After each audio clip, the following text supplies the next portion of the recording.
It is the night of April 13th, 1945. The Dutch city of Zwolle is shrouded in darkness and fear. Inside, hundreds of German SS soldiers are entrenched, waiting for a massive Allied attack that is scheduled for dawn. They have heavy machine guns, fortified positions, and orders to burn the city to the ground if they are forced to retreat. Outside the city limits, the Canadian artillery is already aiming its guns. The commanders have decided, if the Germans don't surrender by morning, Zwolle will be shelled into rubble. 50,000 civilians are trapped in the middle, unaware that their city is about to be erased from the map. But in the shadows of the railway tracks, two men are creeping forward. They are not an army. They are not a battalion. They are just two snipers from the Régiment de la Chaudière, and one of them is missing an eye. His name is Léo Major, and before the sun rises, he will do the impossible. He is going to liberate it, all by himself. To understand how one man could take an entire city, you have to understand who Léo Major was. Born in 1921 near Montreal, Canada, Léo was a fighter from the day he was born. He grew up during the Great Depression, learning to scrape and survive in a hard world. When he joined the army in 1940, it quickly became clear he wasn't a normal soldier. He was wild, uncontrollable, and devastatingly effective. On D-Day, June 6, 1944, Léo landed on the beaches of Normandy. While others were pinned down, Léo single-handedly captured a German armored vehicle, a Hanomag, filled with secret code books. It was a massive intelligence win for the Allies, accomplished on his very first day of combat. But his war almost ended just days later. During a firefight with an SS patrol, Léo killed 4 German soldiers, but one of them managed to throw a phosphorus grenade before he died. The grenade exploded near Léo's face. The burning phosphorus seared his left eye, blinding him instantly. The doctors told him his war was over. They ordered him to go back to England. Léo looked at them with his one good eye and refused. He told them, "I only need one eye to sight my rifle." He put on an eye patch, walked out of the infirmary, and went straight back to the front lines. Months later, in the Battle of the Scheldt, Léo's legend grew. He was sent to retrieve a patrol that hadn't returned. He didn't just find them. He found an entire German garrison. Alone, wet and freezing, Léo marched into the enemy position and single-handedly captured 93 German soldiers. 93 men, captured by one Canadian with one eye. He marched them all back to camp himself. But by April 1945, the war had taken a heavy toll. Léo had broken his back in a landmine explosion that killed the men next to him. Again, he escaped the hospital to keep fighting. Now, he stood outside the city of Zwolle with his best friend, Corporal Willie Arsenault. It is 11 p.m. The night is cold. Léo and Willie have volunteered for a suicide mission: infiltrate the city, gauge the German strength, and contact the Dutch resistance. But as they creep along the railway tracks, disaster strikes. A German machine gun nest spots them. Bullets tear through the darkness. Willie Arsenault falls, riddled with machine gun fire.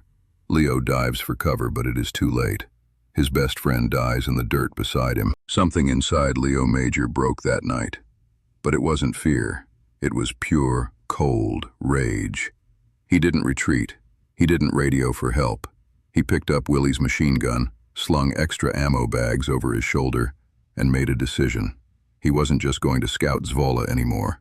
He was going to take it. For Willie, Léo charged the German machine gun nest that killed his friend. He killed 2 of the gunners and chased the rest away. Now, he was alone. One Canadian against hundreds of SS soldiers. He entered the silent streets of Zwolle like a ghost. Léo knew he couldn't fight the whole garrison head-on. He had to use fear. He had to make them believe they were being attacked by a massive army. At around 1 a.m., he ambushed a German staff car. He put his gun to the driver's head but didn't kill him. Instead, he told the terrified German officer that the city was surrounded by thousands of Canadian troops. He said the artillery was about to level the city, and the only way to survive was to evacuate immediately. "Tell your commander," Léo said, "the Canadians are coming." He let the driver go. It was a gamble, but Léo knew that fear spreads faster than fire. Then, the chaos began. Léo started running. He ran from street to street, firing his Sten gun in long bursts. He threw grenades into empty buildings to create massive explosions.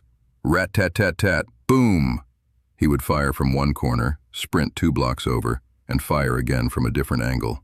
He wanted the Germans to think they were being hit from all sides. For hours, he waged a one-man war. He attacked German patrols, killing those who fought back and capturing those who surrendered. Every time he captured a group of Germans, sometimes 10 or 15 at a time, he didn't keep them.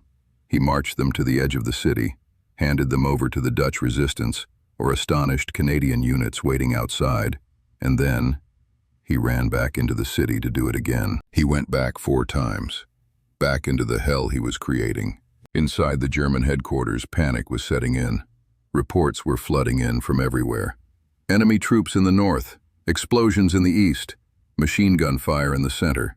The German commander, believing the lie Léo had planted, was convinced a massive Canadian regiment had breached the city. He didn't want his men to be slaughtered. He gave the order to retreat. But Léo wasn't done yet. He found the Gestapo headquarters, the symbol of Nazi terror in the city. He kicked down the doors and set the building on fire.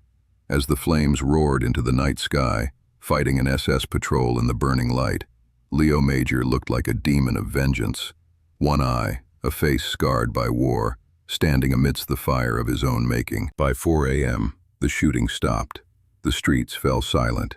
The exhausted Léo made his way to the center of town. The Germans were gone. They had fled across the river, terrified of the phantom army that was actually just one angry Canadian. As the sun rose on April 14th, Léo walked into the streets. He didn't see enemy soldiers. He saw civilians timidly looking out of their windows. He signaled that it was safe. The people of Zwolle poured into the streets. They expected to see a column of tanks. Instead, they found one exhausted man with an eye patch. Léo Major had saved the city. The Canadian artillery barrage was called off. The historic buildings, the homes, and the 50,000 people inside were safe. Léo walked back to his camp, carrying the body of his friend Willie Arsenault. He had kept his promise. For this incredible feat, Léo Major was awarded the Distinguished Conduct Medal, DCM, second only to the Victoria Cross. But his war wasn't over. Years later, he would fight in the Korean War. In 1951, he was asked to lead a team of snipers to retake a strategic hill, Hill 355, that an entire American division had lost to 14,000 Chinese soldiers. Léo and his 18 men took the hill in a single night and held it for 3 days against counterattacks. For this, he won another Distinguished Conduct Medal. Léo Major is the only Canadian in history to win the DCM in 2 separate wars. Léo passed away in 2008, but in Zwolle, he is immortal. The city has named a street after him, Léo Majorlaan. Every year, the people of Zwolle hold a ceremony to remember the night the one-eyed ghost saved them from destruction. History is full of armies and generals, but sometimes, when the night is darkest, all it takes to change the world is one man, one eye, and a promise he refused to break.